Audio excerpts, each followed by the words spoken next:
Okay. Get situated here. Well, hi, Minder. Hi, We're back again. we're back, hopefully with less audio problems this time. Yeah, hopefully. We'll see. Should be fine. We've tested it. So hopefully we figured it out. We're going to keep working on it. I'm going to spend some time like getting my shit all nice and set up, and we'll get Amanda's shit all nice and set up. But this is as good as we're going to get for now. We are doing a new way of recording because that's what we do. We just change things unnecessarily. But it's fine. So yeah, this is what we're doing. My shit's all out Yeah, of I think this is place. like our third or fourth recording method in the past 6 months, so I know, it's going great. we're trying to figure out how to do this shit on the cheap because we just hmm are. So, but anyway, hi.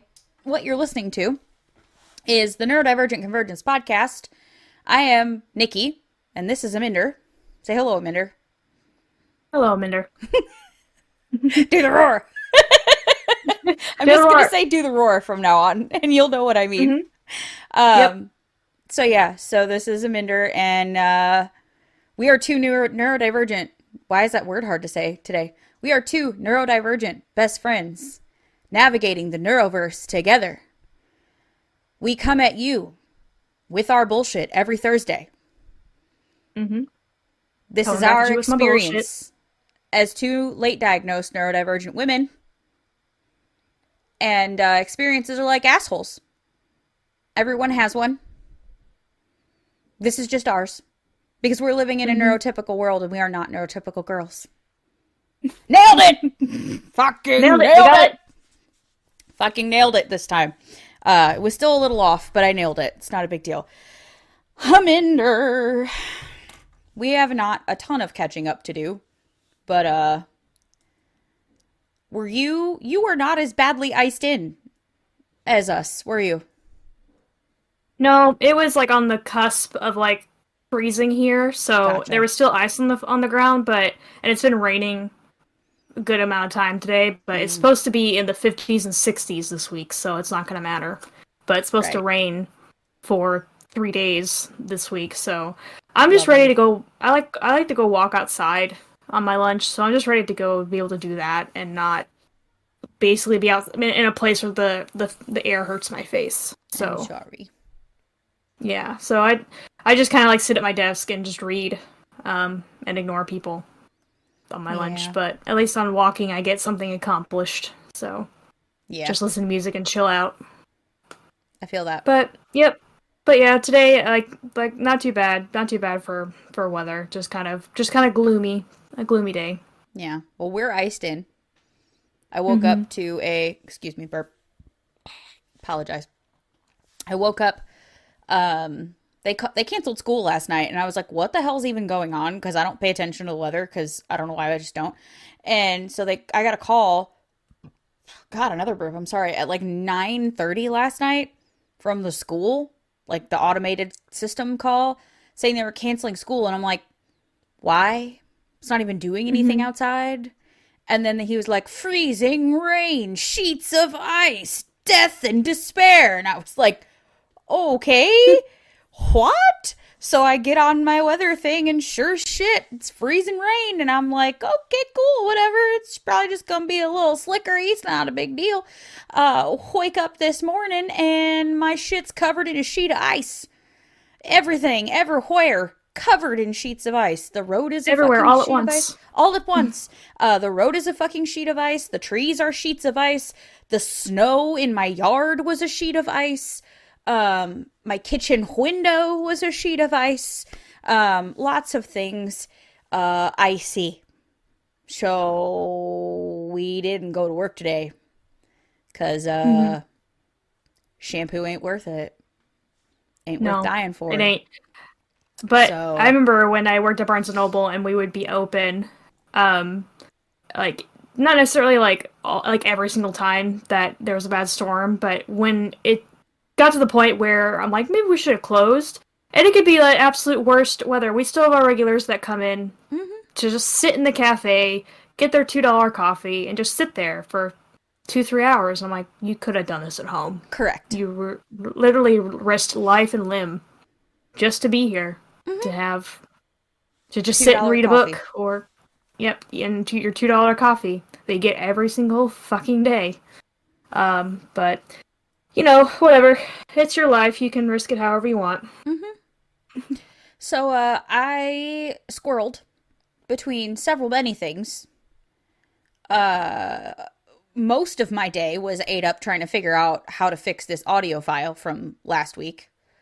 Y'all have heard it already. It's a fucking mess, but it was worse before this last bit of things we did to it. I am not audio engineer, nor do I play one on television, and I don't have the skills for this. So it is what it is.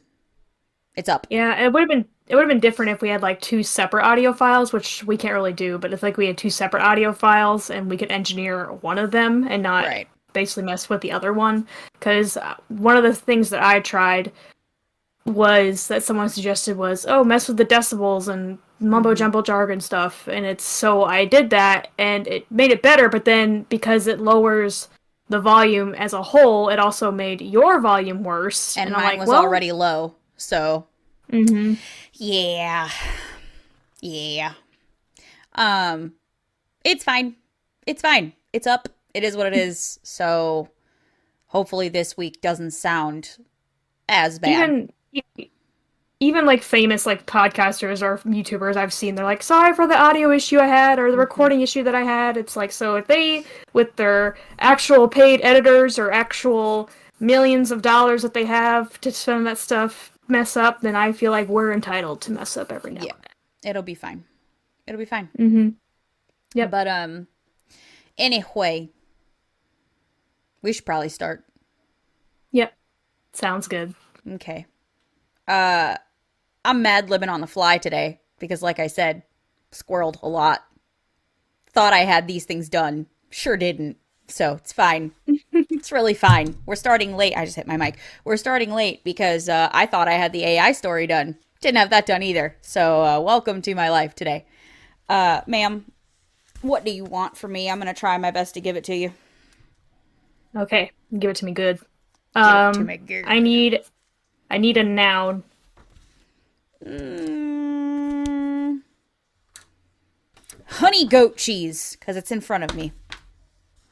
Okay. Honey goat cheese. You can do like you can play like the I Spy thing, like just move Sure. around your room. Another noun. Mm, let's do silly photo booth picture. Because I have our photo booth pictures from Chicago on my little setup I put behind my desk here. Aw, mine's in my wallet. Verb past tense. Fucked around and found out. We're going to say that's a verb. Fucked around and found out. Gosh, making all these ones that don't fit. Found out. Adjective. Distasteful. It actually fits with the previous sentence. Perfect. That's not how you spell tasteful. There we go. Distasteful. Adjective. Witchy shit. That's just witchy, because shit would be a Sure, noun. why not? Witchy. Verb. Spin. Because that's what I'm doing in my Just chair right spin now. me right now. Adjective.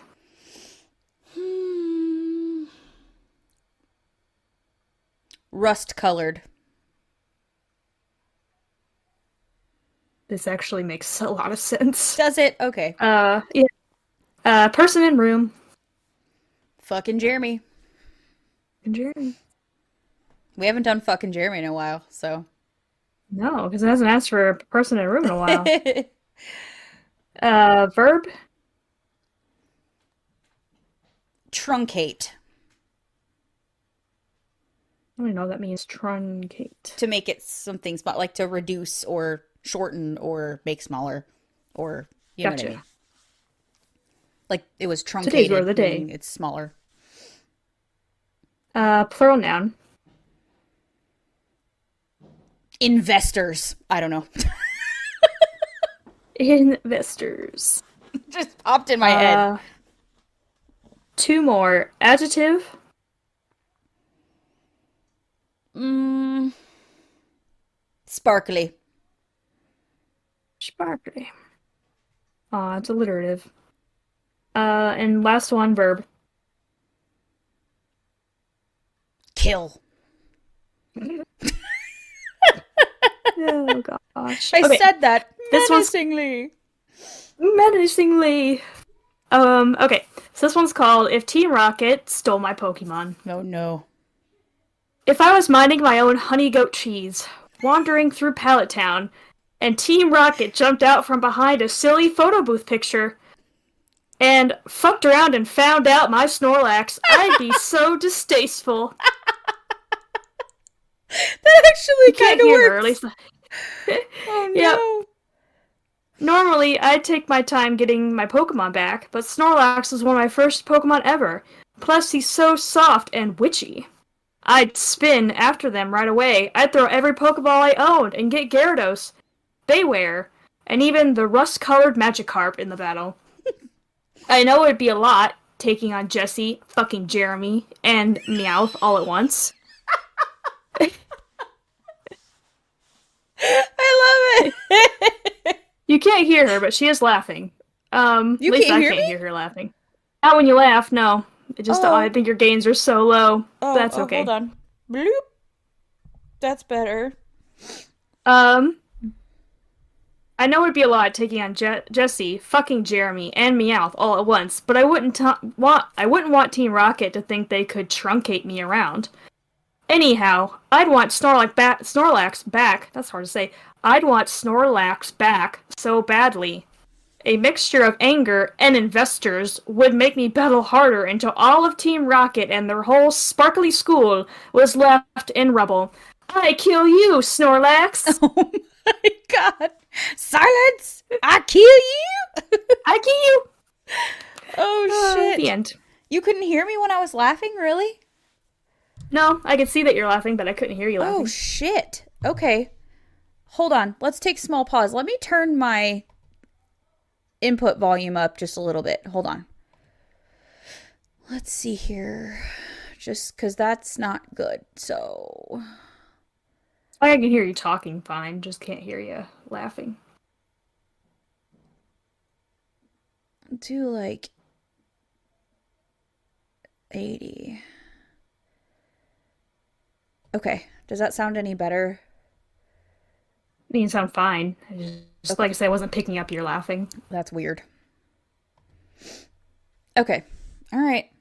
Well, that was funny. That was funny. I did, especially on the fly. Yeah. It was funny on the fly. Maybe I should do them on the fly more often. Maybe that's why mine aren't funny, because I'm thinking about it too much. It's possible. It's very possible. But anyway. Mostly. Mostly. Mostly. We actually have a whole ass topic for you today. And not just us bitching about our lives. Right, right. And since Aminder has 2 monitors, and we're using something new now, Aminder, you have the information. So talk to me. Talk to me about it. Okay. What are we doing today? I'm gonna eat schnickety snacks while you talk. So, we got this from a Facebook page called Neurodivergent. I think it's Lou. L-U. Okay, L-O-U, because I couldn't tell if it's I-O-U or L-O-U. Basically, the title of it says, The Autistic Struggle of Mimicking Parts of People's Personality Until You Don't Know Who You Are Anymore. Let's see. It says, okay, first one says, autistic people may mask autistic traits. Part of masking can involve mimicking or mirroring how non-autistic people can act. Why might autistic people mask? In order to have friends and to fit in order to keep a job or to attend school, in order to have our needs met, in order to avoid being bullied or judged, to stay safe. They may mimic parts of other people until we don't have a strong sense of who we are anymore.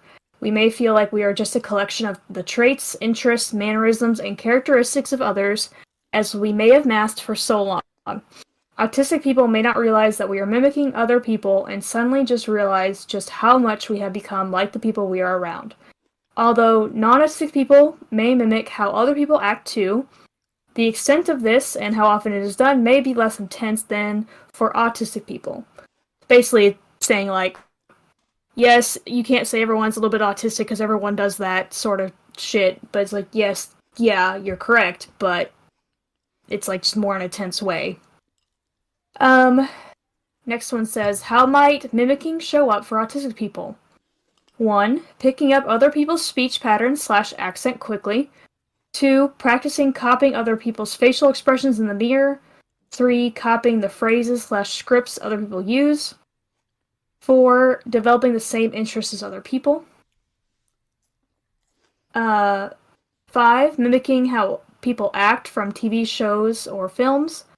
6. Observing and following what other people do in social situations.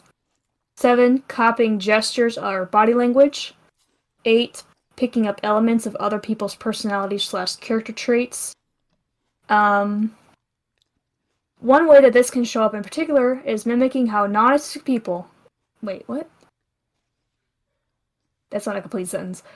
One way this can show up in particular is mimicking how non-autistic people act, I'm assuming is what they meant to put.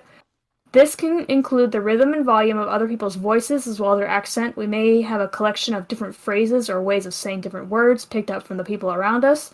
For example, an autistic person may suddenly start saying certain words in a northern accent when they have a new teacher who is northern. And it can be really hard, feeling as though we don't know who we are outside of this collection of other people that we have gradually mimicked. Like, we don't know what is authentically our own anymore. For some people, part of the process of unmasking can involve building our sense of identity and untangling who we are. Let's see. In a sense of not knowing who you are anymore, apart from just a collection of everyone else, of who you are supposed to be in this neurotypical world. There's more, but we can stop and talk there. Yeah. Let's see. So that, I think that's true because, like, when I worked in call center, if people, especially, like, people had a southern accent, it only lasts for, like, a little bit, but I would have a southern accent slightly when I say certain words. For the longest time, when I worked at Walgreens, I had this is years and years ago, I had a coworker who was from Chicago, and the way she said "mom," like "mom," and so I would say that for so long, like, because I always said "mom" for the longest time. It's "mom," and what you're doing then is amplifying all the noise that's within the audio and then afterwards trying to remove it. However, you should remove the noise first and then use the clean voice audio to add all the effects. You click on OK and there are a bunch of options. That is, if you have a window open and it started playing in my headphones, and so that's going to be recorded.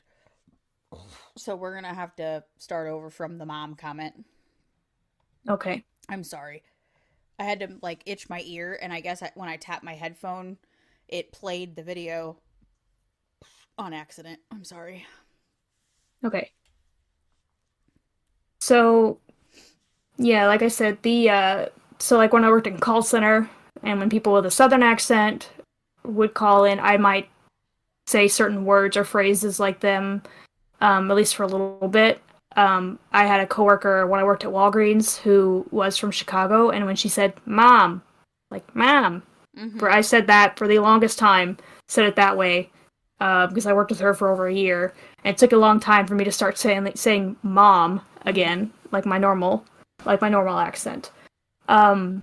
So the whole like you could have been going around going "ma," "ma," "ma." That's true. So I still call my mom. So like also the whole copying phrases and scripts other people use. I definitely do that because like even watching like YouTubers, I'll repeat stuff the way they say things just without even thinking about it. But so like what about you? Like how do you notice that you do this sort of thing?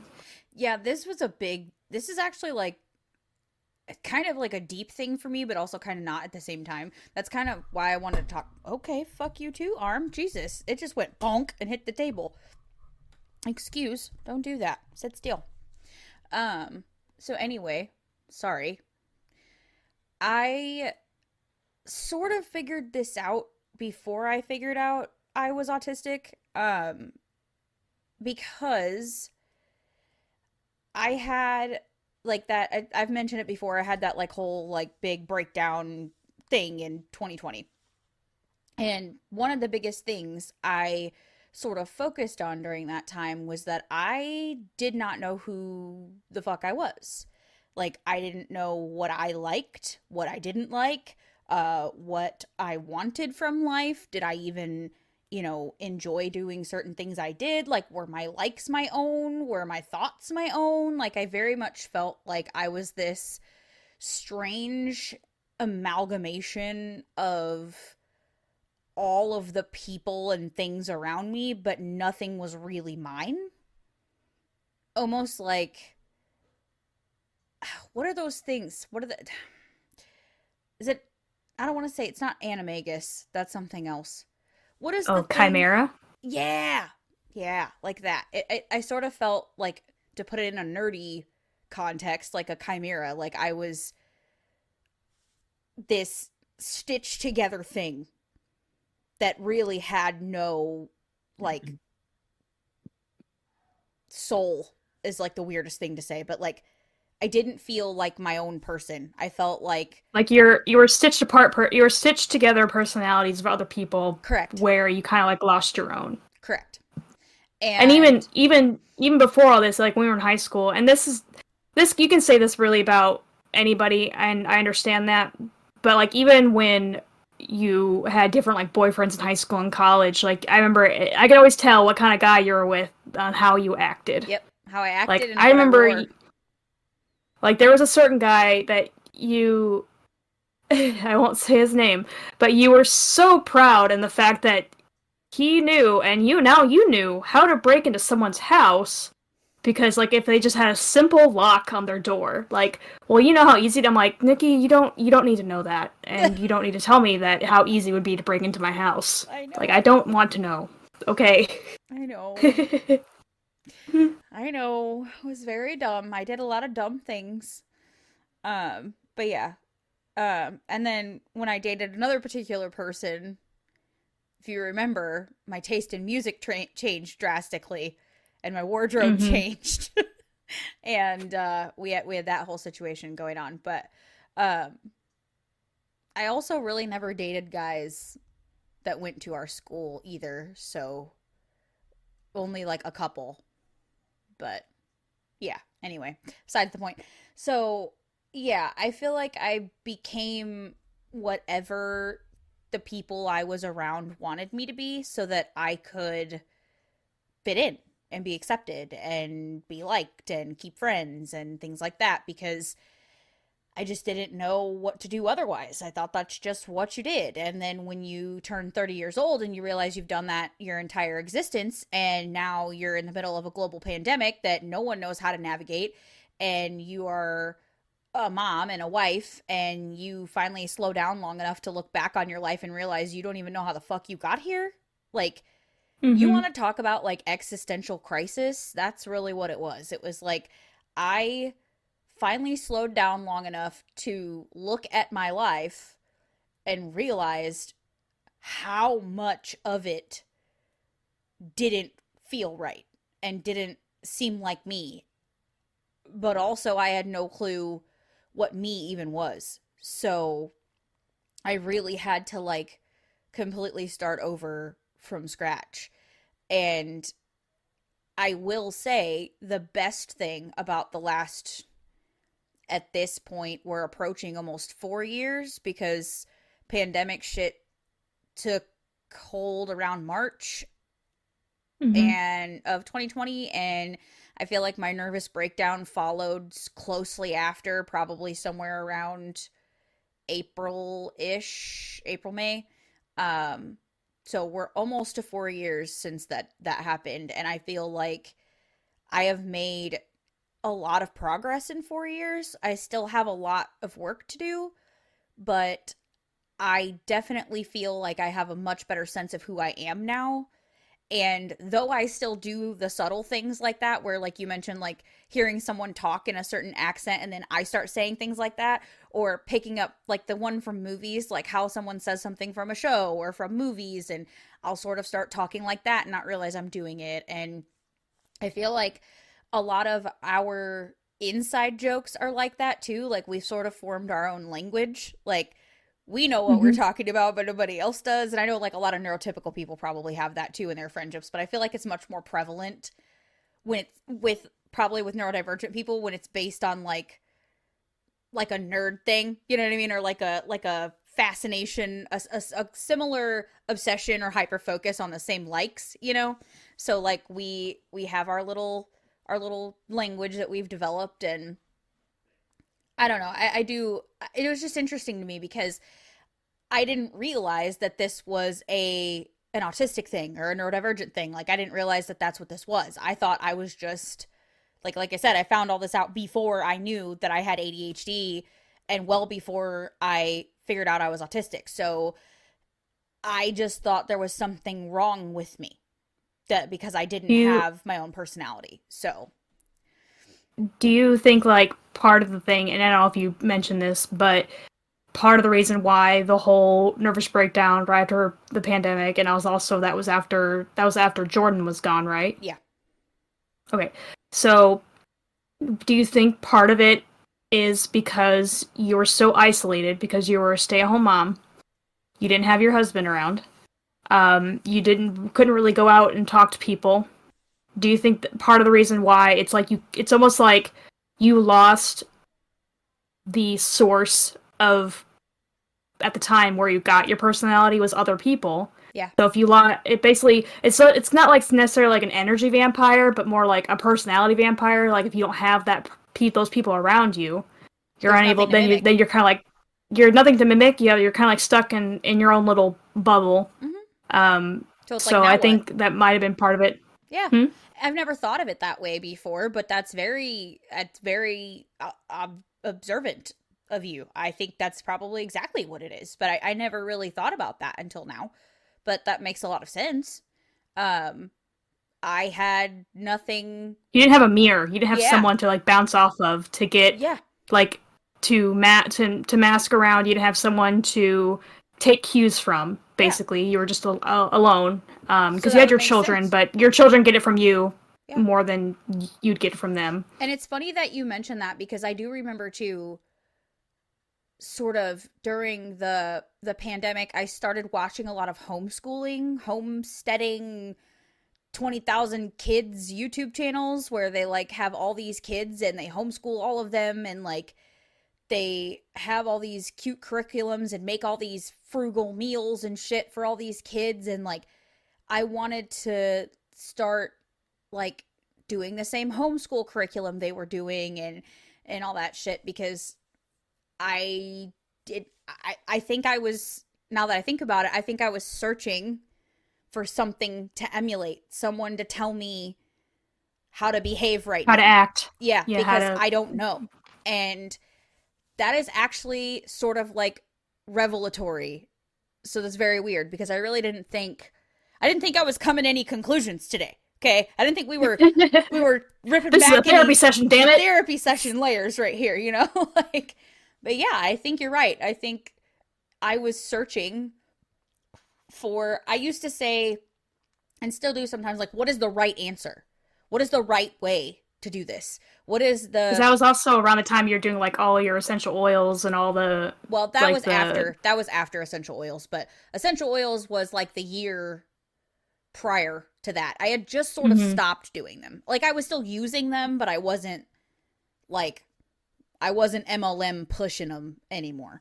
But I think, again, more revelations. It's probably why I flocked to that, because these people had answers, right? Quote unquote answers for my problems. And it was a community and a way to behave. And I don't know. I think my entire existence was so rooted in what everybody else did, said, wanted, behaved like, that when that was removed from me, it literally caused me to fall apart, which is scary now that I think of that. Like, as much as 2020 was awful, and like, I don't wish to relive that whatsoever, just putting that out in the universe, we don't wish to relive this, right? We don't wish to do this again. I do think that even though it was terrible in so many ways and traumatic and painful, I think it was one of those, like, in the it was a moment of growth. Yeah, in the woo-woo world, we call that your tower moment, right? Where, like, the tower in tarot represents, like, a fall of some kind, where it's like, but it's a fall apart to come back together in a better way. I think that was, like, my tower moment, where it's like, I had to completely fall apart and then decide. Pick yourself back up again. Yeah, like, decide, like, was I gonna rebuild with all the same parts? Or was I going to just, like, take my time and put pieces back together as I found new things? So, like, I don't think I really ever made it back together fully. I think I'm almost there. I'm almost there. But, like, I would say I'm, like, 75% put back together. But it's with all the pieces that I want now, and not just shit that... You're picking and choosing. Correct.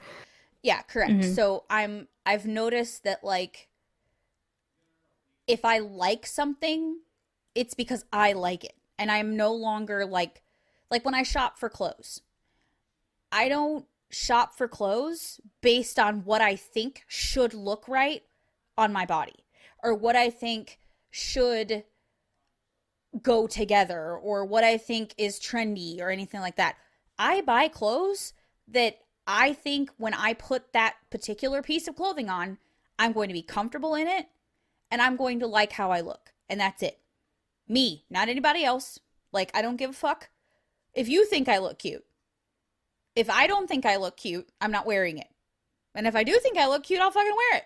So, like, that is something that is, and I mention that because I feel like that's a relatable thing, but also, like, that was a big deal for me. I would only wear things in the past that I thought were socially acceptable to wear at the time, so trendy, basically, or things that covered as much of my body as humanly possible, other than, like, this area I like to have open kind of always, because I don't like shit around my neck. But I wouldn't wear, in high school, I wouldn't wear skirts because I remember I had, like, a divot of fat on the side of my knee. So I wouldn't wear a skirt because I didn't have legs for skirts. You know what I mean? So, like, I just wouldn't. I would wear jeans in the fucking summer, 98 degrees outside, because I didn't have the legs for shorts or skirts. Yeah, because I don't remember. Granted, I wasn't that type of person either, but I do not remember. Even though I thought you were skinny in high school, it's like I don't remember you wearing shorts, except like when we were lounging around the house. Yeah, that's it. But in public, no, I would not, and especially not to school. So, like, and my arms, you would never catch me in high school. You wouldn't catch me fucking dead in a tank top. I think I wore one once, and that was on picture day. In Marion, and that was the first time I'd ever worn a tank top, was picture day would have been my sophomore year, I think, is the only time I ever wore a fucking tank top to school. You just wouldn't catch me dead without, like, a cover up on or something, because arm fat, right? Like, I didn't want anyone to see my arm fat. I'm on fucking the internet right now in a sports bra, bat wings flapping. I don't give a fuck. Like, I just don't care. I don't care anymore. Like, you wouldn't have caught me dead with no hair. Like, with my hair this fucking short, or a shaved head, or fucking green hair. I mean, I had neon fucking highlighter green hair for a while. You would not have caught my ass dead like that 4 or 5 years ago. Like, you just would have never. It wouldn't have even been a thing. I've always admired those things, but I never thought I was the type of person who could do something like that, because nobody else around me was doing that, right? So it's kind of like with me right now. Like I started wearing shirts that I can like tuck into my pants. Like when we went to Chicago, I had that outfit so where cute. And so it's like I wouldn't even dream like, and I've seen heavier people wear that sort of stuff, rock it, you know. So it's more like a me problem where it's like I couldn't even imagine having like the whole muffin top thing. So now it's like, I still wear like leggings underneath to kind of like suck me in, but it's like before I wouldn't even dream to have my lower belly showing at all. Like if I had a shirt that showed my stomach or lower stomach at any capacity, even if I was wearing pants, like if it just showed anything, you couldn't pay me to wear that sort of shit. Yeah. And in terms of like 2020, I didn't obviously have the same revelation, breakdown, whatever, because I was still going to work. I still had work to go to. I didn't have to stay at home all the time. So I still had that fountain of basically personalities to pull from. Yeah. To emulate, and so I still had people to hang around with. It didn't bother me as much. So whenever people talk about how, yes, like 2020 is terrible, I'm not saying like, oh yeah, I had a great 2020. I don't know what you're all talking about. I'm not saying that. It's more like I didn't have as bad of a 2020 as other people, because it's like for me, not much changed. I was working in the back office of a call center, so we didn't have to wear masks. Like we sometimes did, like when if someone was like there was like an outbreak or maybe we'd have to wear masks, like going between. Like if we were sitting at our desk, we'd have to wear masks. But if we were getting up from our desk to go to like the break room, to the bathroom, whatever, we had to, or going to someone's office, we had to. But I'm a homebody, so going back home and not going around just for the sake of going around public didn't bother me. So I personally didn't have that sort of thing.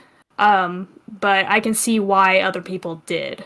Like, I'm not totally a monster where, like, I don't understand why people are having so much problems. Yeah. Like, my 2020 was great. No. So, I completely get it.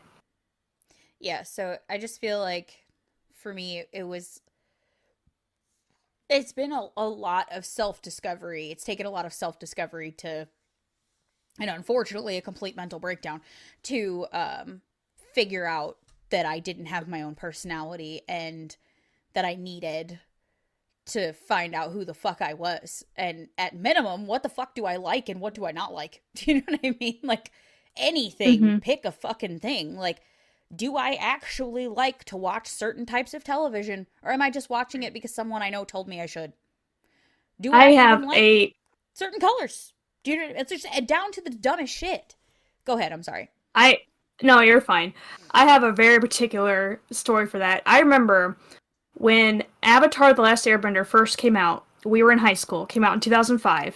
I remember it was like February 2005. I watched every single episode from the absolute moment it aired. Like, my mom recorded it on the DVR, TiVo, for all you if youngsters don't know, just Google it.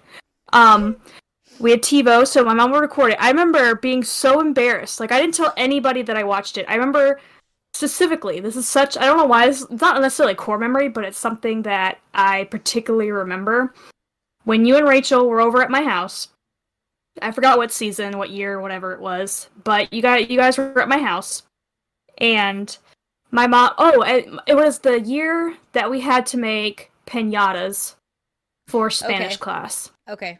So I remember Miles, like, we were at my house. I remember my mom saying, "Oh, do you want to make a piñata, like, from that show, the Avatar show that you watch?" I remember being so embarrassed, like, no, Mom, they can't know that I like Avatar. Oh, no. I can't be a teenager that likes a cartoon. Nowadays, everyone fucking loves Avatar, and if, like, it's not, granted, back then, if you were someone that was, like, our age, like a teenager or whatever, that liked a cartoon, like something quote-unquote for kids, or even, like, nerdy shit. Nowadays, SpongeBob was fine for some reason. Yeah, and so I remember, like, even in middle school, being embarrassed that, like, I said that if I liked, like, the Proud Family, because I was seen as something for more children than for 13, 14-year-olds, and I just remember saying, I don't need to make a piñata of Avatar. I don't watch that show, you crazy. And then, so, that was also, like, before, like, nerd culture really came out, because like that was before the Marvel movies all started, because that was before 2008. That was before, like, now D&D is increasingly popular. Before, like, if you were remember, like, the kids that played, like, Yu-Gi-Oh cards? Yes. And whatever, they were the weird kids. They would get relentlessly fucking bullied. I mean, relentlessly. So, nowadays, it's fucking everywhere. Nowadays, I never was one to, like, bully that sort of, like, I never cared what people played Yu-Gi-Oh or whatever. I didn't understand it, but nowadays, it's like, I watch YouTubers that play Pokemon. Right. I might not understand it because I haven't played Pokemon since 2002, but I watch, like, when I watch YouTubers like play Pokemon, like, you know, now like Yu-Gi-Oh is super popular, like all these things that were not, like, they were ostracizing. They would ostracize you if you watched or liked that sort of thing. So now it's kind of like nerd culture definitely seen a resurgence. So I kind of wish this sort of thing happened back when we were in school, but it's fine. But it's that sort of that day. Yes. So nowadays, especially that was also before like major social media. Like we had MySpace, but it wasn't like as big as like Facebook, Twitter, Instagram, whatever. Right. And MySpace so was just I think fun way to shade your friends when you were mad at them by moving them down on your top 8. Like the top 8. Mm-hmm. Yeah. And HTML. You know, we were learning how to code. Our teenager selves could have figured out this audio issue because our teenager selves were smart with engineering and coding and all this.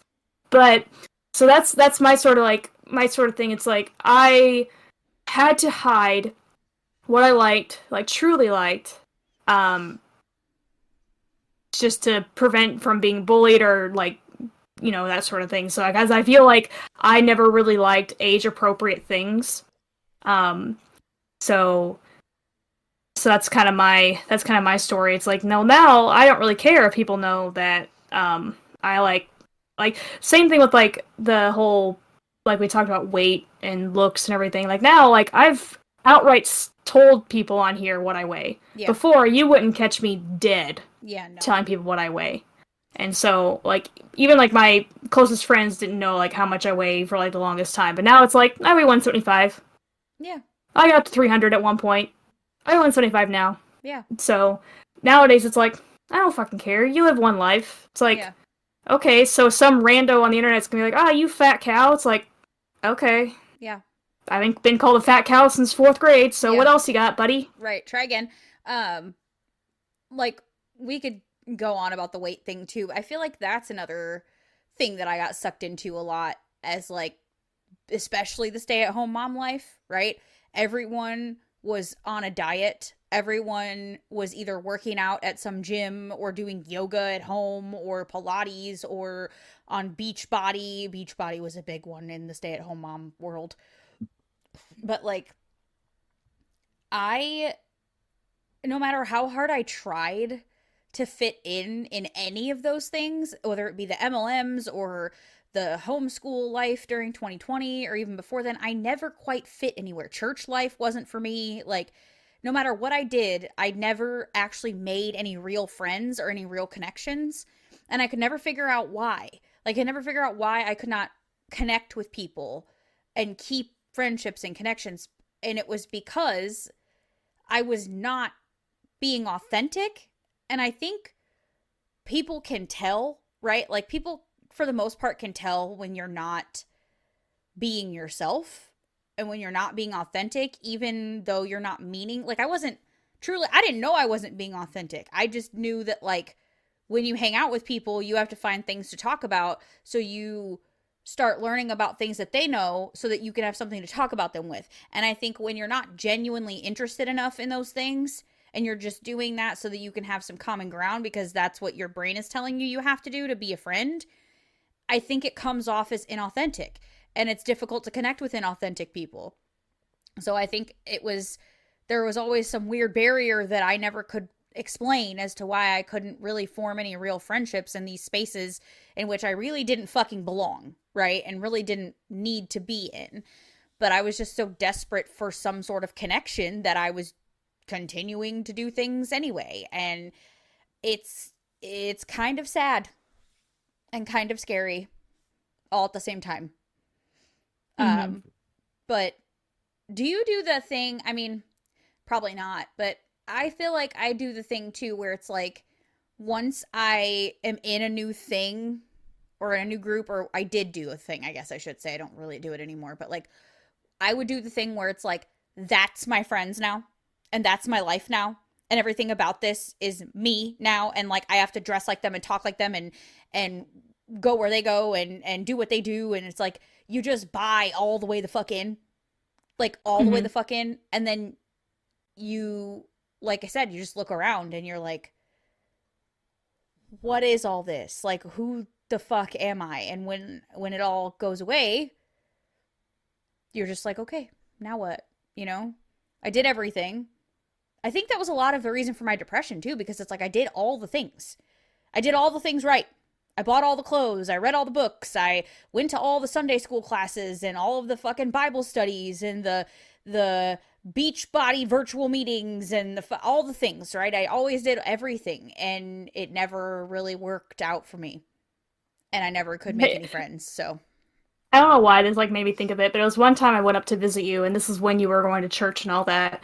I remember you were like, oh, I have this Bible study. I was like, oh, okay. You're like, you can't really come, though, because it's more like a private thing. I was like, oh, okay. So I went to, like, the local Planet Fitness, and worked out while you went to Bible study, which I didn't feel, like, excluded, because I wouldn't have cared to go in anyway, but it was more like, and it's not like you were like, you better not come. You better not come. It was more like... I was so indoctrinated at the time. I literally asked them, I was like, hey, my friend's up for the weekend. Do you care if she comes and sits in with us during this Bible study, because she's coming up from out of town? And it was one where like you couldn't miss it, but like I had company, and like if you missed so many things, they kicked you out of the Bible study. And so, which is like, very Christian of them. I just want to point that out. Yeah, really fucking listen. When you drink the Kool-Aid, you drink it hard, okay? Like the Tism made me drink that Kool-Aid real hard. I'm sorry. That's why I don't be doing that shit no more. But I literally asked, I was like, can she just sit in on one session? And they were like, absolutely not. And I was like, why not? Well, because we discuss sensitive things here. Okay, and she don't know any of these fucking people, so she don't even live here. Like, she lives 3 hours away. Am I gonna go gossip to other people that don't know who they are? Like, you don't even tell me your name. Like, right. I wouldn't know who you are. Like, am I gonna have a recording device? Like, I'm a spy? Like, right. At the time I thought it was weird, but I was like, but also at the time I'm like, I don't consider myself Christian, so it's like, it would have been more like, I'm going to spend time with you, but it's also like, that's kind of weird that I can't go, to me, like I said, it's very like, not very Christian, and I'm sorry for any Christians listening, but if you have a Bible study, and I understand, like, you have a core group that you're like, you Bible study, I understand you don't want, like, but just invite people, just let people do the thing with you. It's not a therapy session, okay? It's not like you're discussing a book that people have read thousands of times over the course of 2,000 years, so I think it'd be fine. So yeah, it was dumb. But that's why I don't do that no more. I don't church no more. That was one of the things I found out in my little put back together is those pieces don't fit here. Church doesn't fit here, and that's okay. And there's no hate to anybody that church does fit for you. I love lots of people who are wonderful humans, and they church, and that's great. And I'm glad that fills them with joy. But I don't receive joy from that, and I don't have spaces for that shit no more in my life, so... it's fine, but, yeah, so, I mean, I think for me, this has been very, revelatory. We've come to some new conclusions. You go back to your therapist, be like, by the way, I don't need you anymore. My friend Amanda gave me the most revolutionary thing that I didn't even think. No, I'm just kidding. Yeah, weirdly enough, I actually haven't even been to my therapist in a really long time. That's something I do need to restart, because I kind of feel like... the last 25% of this journey is probably going to happen this year. I've sort of been feeling that coming on, like it's time to do a little bit more work, you know? And I get these little like signs like tonight where it's like, I've been thinking about journaling again and it's really been on my mind. And then tonight I have all these revelatory things come out of this episode that was such a shit show trying to get started this, today. And like, I just feel like and the burnout, starting this year in a burnout is probably not coincidental. Conducive for a healthy. Yeah, and it's not conducive either. And if we're going to continue to like move forward and grow as a human, I probably shouldn't keep helping myself end up here, right? So I feel like it's time to maybe not go like full bore back into how it was when I was first re-putting everything back together, but start taking pages out of that book, right? And just sort of applying the things that helped me the most to sort of finish out the last little bit of this self-discovery that I'm doing and sort of get me where I need to go. But I mean, what do you have to say about this? Do you feel like that's ever been a big issue for you, or do you feel like maybe you just never stopped and thought about it long enough, or like do you feel pretty solid in who you are as a person? Like it's more like I feel like I've always kind of known like who I am as a person. It's more like, do I hide who I am as a person? Like I can be different people to different, a different personality, different people. Like you asked me earlier about the whole, do you ever just like change yourself for a group of friends? Yes and no. Like I was definitely meaner as a person. Like when I was friends with Rachel, I was definitely meaner. Like I talked back to my mom because she talked back to her mom. So that sort of thing. And so in the whole like groups of friends, it's basically like I will find a group of people that I hang out with at work, whatever job. Like when I worked at the movie theater, there was like a core like 5 to 6 of us that always like did stuff together, hung out. But I don't necessarily like. I feel like none of us had, and this is gonna sound weird. None of us had like strong enough personalities, and I don't mean that in a bad way. None of us had like overbearing. I guess is a better way. Overbearing personalities to where one person drowned out the other people. We were just kind of we just kind of have fun. Like I don't feel like I changed. I became more outgoing when I was like with those friends. Same with Barnes Noble. Like they invited me, like we were watching like Game of Thrones. Like I didn't all of a sudden get into Game of Thrones. I just watched Game of Thrones as I was watching with them. But if I was more into the whole morphing myself to become like the people around me, I feel like if I was more like that, I probably would have been like hardcore into Game of Thrones if that was the case, where it's more like I just watched it because we were watching it. I didn't watch once we stopped watching it, like once the season was over, I didn't watch anything after that. Yeah. So, it's kind of like the difference between morphing yourself based on the people around you versus, oh, this person introduced me to this thing. I like this thing now. Yeah. And making it like sort of your whole personality. Like, say I started, like when I was dating Will, like he was really into cars. I never got like into cars, like when we were dating. Like I never got super into cars or anything. Yeah. So I think that's kind of like the difference. And I'm not saying like one way is bad and one way is good. It's more like, I don't know, it takes a lot for me to get interested in something. And so I've always had like core interests that don't really, like, yeah, they fluctuate, but they don't deviate too much for me.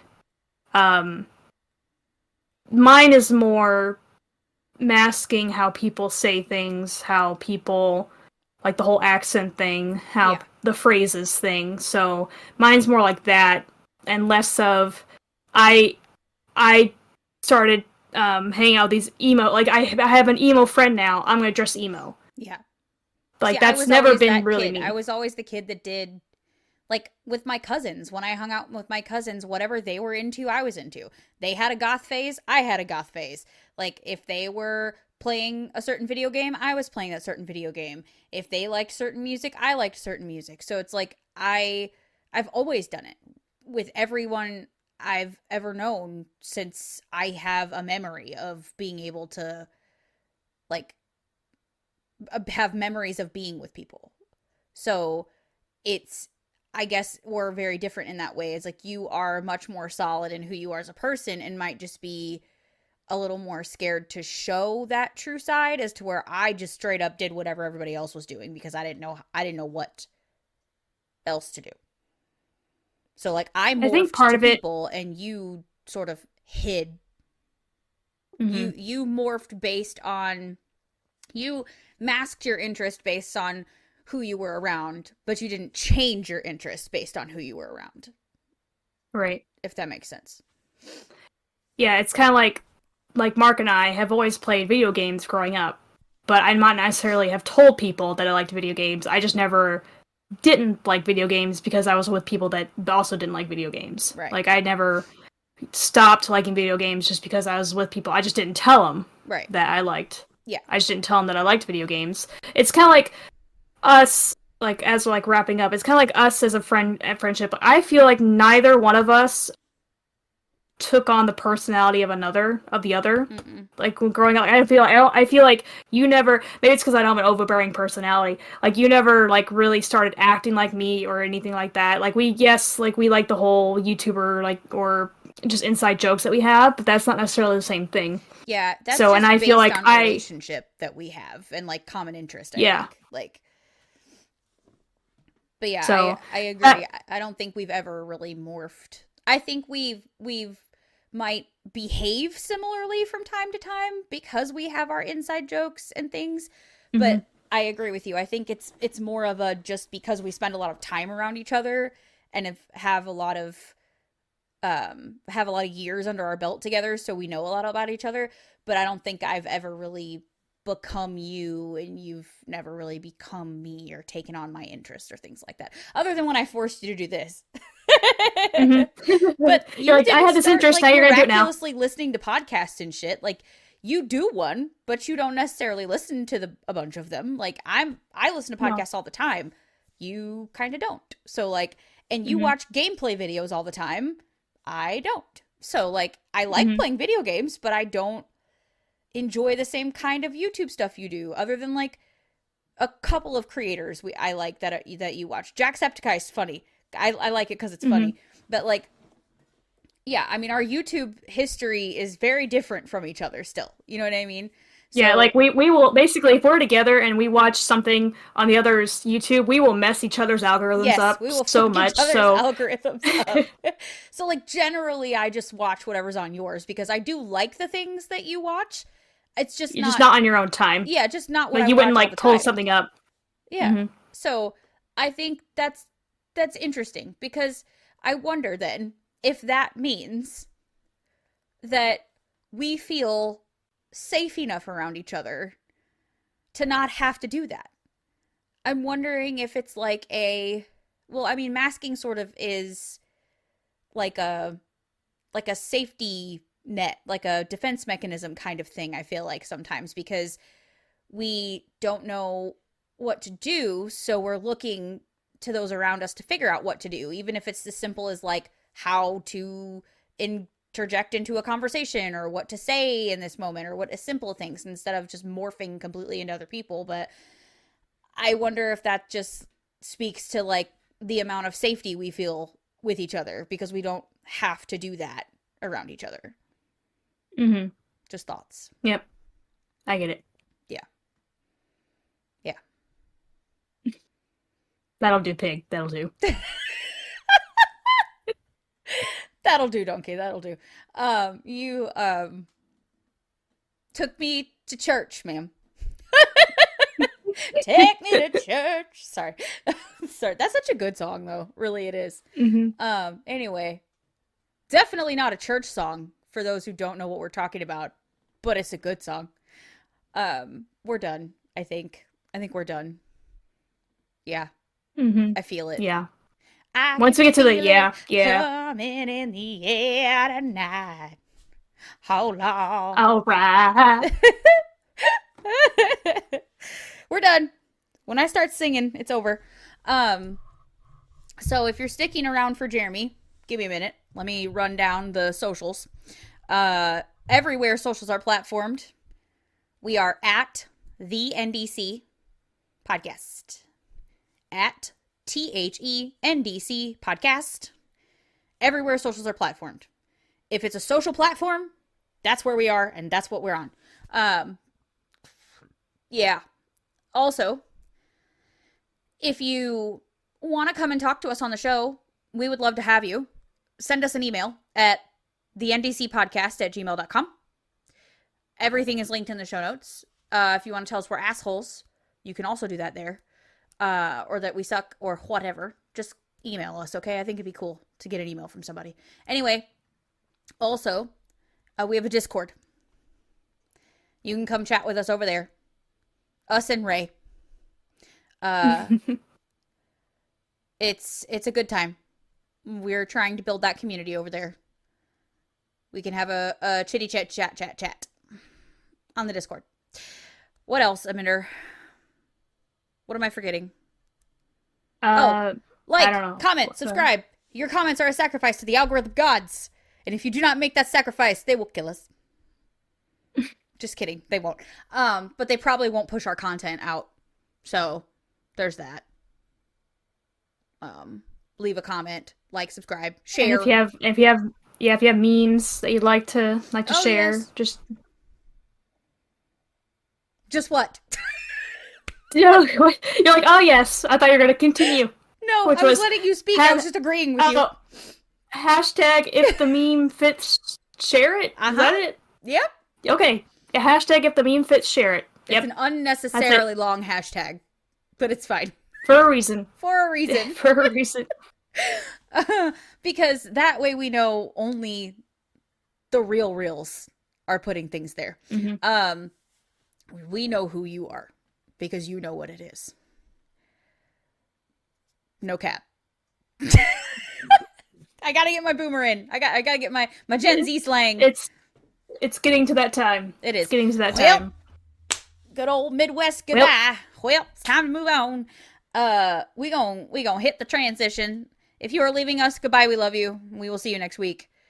If you're not leaving us, it's time for Jeremy. Here we go. Okay, that's enough of a pause.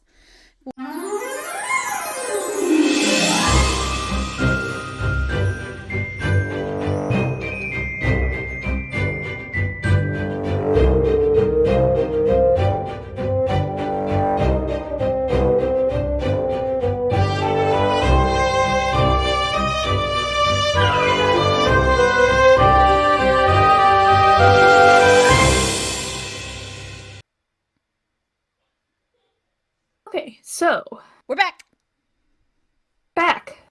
I don't know where the sentence given starts and ends. Oh, because I didn't tell you. 90% of this is me. Okay. The I'll AI just read it as is. Contributed very little because this was a very specific transition I wanted in the story. So I had to do most of it. So most of this story is me. AI contributed very little. So, before we read this, do you want to tell the people what the animal decisions are? So I, in the document that doesn't recognize me even though I'm signed in, one of them was a skunk and the other was a badger, and only the real ones, Niki apparently is not a real one, know the badger flash from like the 2000s. So I chose badger because I think badgers are better than skunk, and the whole honey badger don't give a fuck sort of thing, or honey badger don't care, whatever that meme was. Yeah. Okay. Yeah. So let's see. Chronicles of Jeremy. What the hell, Sympathy? Jeremy exclaimed. It's 3 a.m. Why are you... It was at that moment that Jeremy the Psychic Cat realized that what he was told by the village healer was indeed true. Sympathy had changed. She was no longer the fun-loving, sassy unicorn they had come to know throughout their travels together. She was evil now. Get up, Sympathy screamed. She nearly had a hold of Jeremy and Binky when they were grabbed from behind and pulled underneath the tent. Hey, what the... Finnegan? Binky the Hardy asked. Yes, now, let's go! Finnegan exclaimed. Finnegan the Fainting Goat led the way through the forest with Jeremy and Binky running as fast as they could behind him. Jeremy looked back, expecting Sympathy to be right on their heels, but to his surprise, she wasn't. Ah! Jeremy heard a yell, and before he could turn his head, he smacked right into another cat. They tumbled for a bit and came to a stop at the edge of a river. Jeremy quickly jumped up and said, "Oh my god, I am so sorry. Are you?" Jeremy stopped. He was speechless. Before his very eyes, standing to dust herself off, was the most beautiful black cat he had ever seen. "I'm assuming by the look on your face that tumble knocked your very last brain cell loose," the cat said. Jeremy still couldn't find his words. "Okay. Well, yes, I'm fine. Thank you for asking, but please, close your mouth. You look foolish." Jeremy snapped out of it. "Again, I'm really sorry for running into you like that. I'm Jeremy, by the way. This is a long way from the village. What are you doing out here by yourself at this hour anyway?" Jeremy asked. "You ran into me, and you're asking me what I'm doing out here at this hour?" the cat said sarcastically. "You're right, I'm sorry. It's really none of my business," Jeremy said. "Well done, you've managed to get one thing right tonight." The cat turned to walk away, but before she left, she turned her head toward Jeremy and said, "And my name is Velvet." Just then, Jeremy heard the sound of hooves rapidly approaching. Just over the hill, he could see Sympathy heading right for Velvet. He knew he needed to act now if he didn't want Sympathy to get the drop on him. "Wait, Sympathy, what are you doing here?" he said. "So you caught up with me, I see," Sympathy said as she walked up to Velvet. "Yeah, well, I was told to find you," Velvet answered back. "Why exactly are you so interested in me, and why did you come to this specific village?" Sympathy asked. "Well, I'm a member of the Glamour Guild, and we're going to work together for the first time on a special assignment that needs to be accomplished," Velvet answered. "That's great. And the and the Glamour Guild?" Sympathy asked. "That's right. It's an elite group made of those who have inherited special powers like your pixie dust that I can use," Velvet explained. "Your powers? So you're a magic user?" Sympathy asked. "Yes, just like me then. You're a magic user too. Now let's get this show on the road before I throw myself into the water." Over dramatic, but okay. "Velvet, wait!" Jeremy exclaimed and ran up to her. He pulled her to the side and said, "She isn't herself right now. Don't tell her anything else, and don't follow her back to the village." "What are you talking about? She's fine, and it's my mission to find her, and... Never mind. Just let me go." Velvet pulled away from Jeremy and started to walk back towards Sympathy. Finnegan and Binky had witnessed the whole thing go down from behind a nearby tree, and had noticed Sympathy carrying her sword. I don't know how she carries it, but okay. Sympathy came from behind another tree, sword in hand. She's a unicorn, but okay. And swung at Velvet. Velvet let out a blood-curdling scream. Jeremy and Binky sprang into action. Jeremy grabbing Velvet just in time, escape Sympathy's sword, and Binky grabbed Finnegan, who had fainted when Velvet screamed. They headed for the cover of the dense forest at the base of the mountain, with Sympathy trailing them. To be continued. Yes. So, yes. The only bit that was AI was where it kicked off after he could see Sympathy running over the hill. Mm. And then, like, the whole Sympathy and Velvet talking, that was AI. And then the Glamour Guild was AI. All that. And let's get the show on the road before I throw myself in the water. That was the end of the AI. So yeah, that was the end of the AI. I was like, nope, I have to take back control of this. She's gonna off herself before we get to her storyline.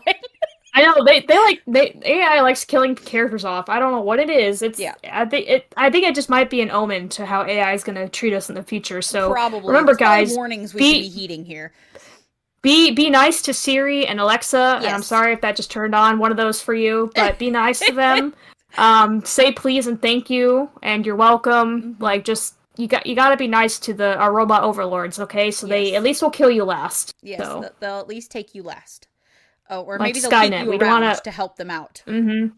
We don't want Skynet and Terminator over here, okay? Yeah, they'll need you for your biometrics at some point to get into certain buildings and such.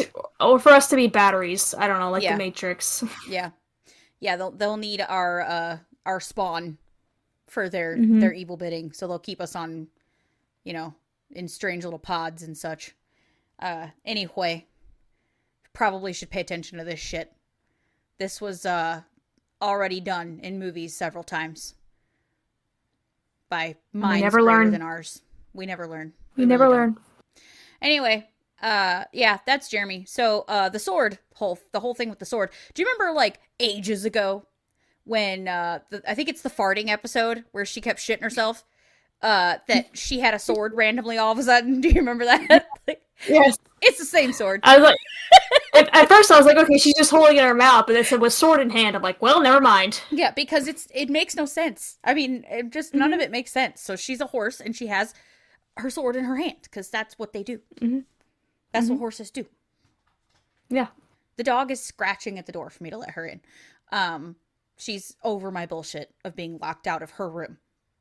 Because, this is my room, Mom. Anymore. How dare you kick me out of my room? Yeah, and now she's crying. Okay, well, I suppose that's my cue to end this now so I can let her in. Thank you for listening, as always. What are we gonna... What's gonna be the put it in the comments thing? Let's see. I guess the horse and the holding a sword in their hand. That was my takeaway for this.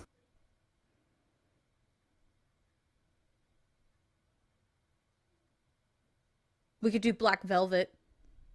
Black Velvet. I like that. Yep. Okay. And so if you made it this far, just type in the comics Black Velvet. Yeah. Yeah, Black Velvet. I like it. Okay.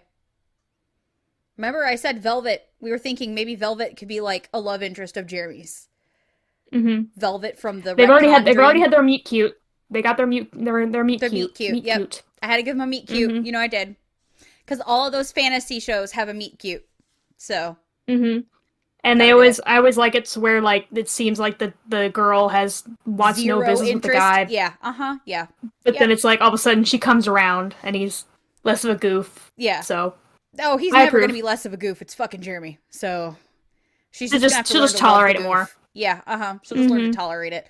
But she's gonna stay an asshole. She's gonna stay a snotty, snobby, sarcastic bitch. And we love Black Velvet, okay? And that's how we like it. Okay. So I think that's the way the cookie crumbles. Well, it's time to go. Look at the time. I gotta watch for deer and the weather and tell your folks I says hi. Tell your folks I said hi. Hey, bring them with you next time. Mm-hmm. I miss your mom.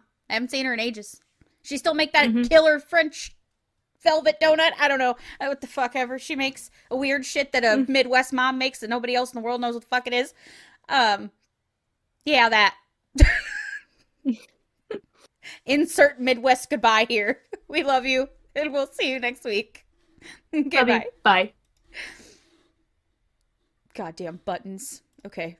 And stop recording. And scene.